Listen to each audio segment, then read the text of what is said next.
الله بالخير. اليوم موضوعنا كلش مهم، راح نتناول العنف الأسري.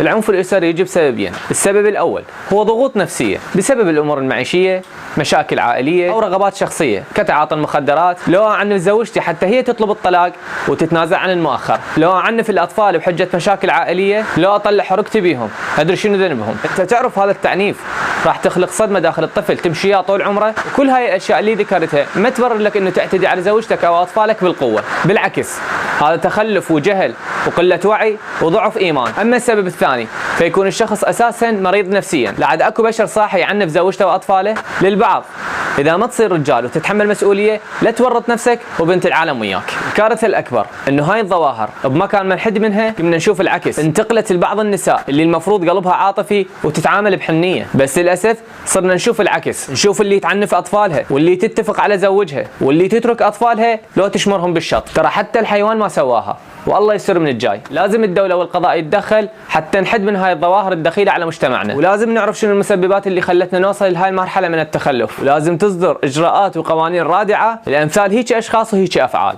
سلام.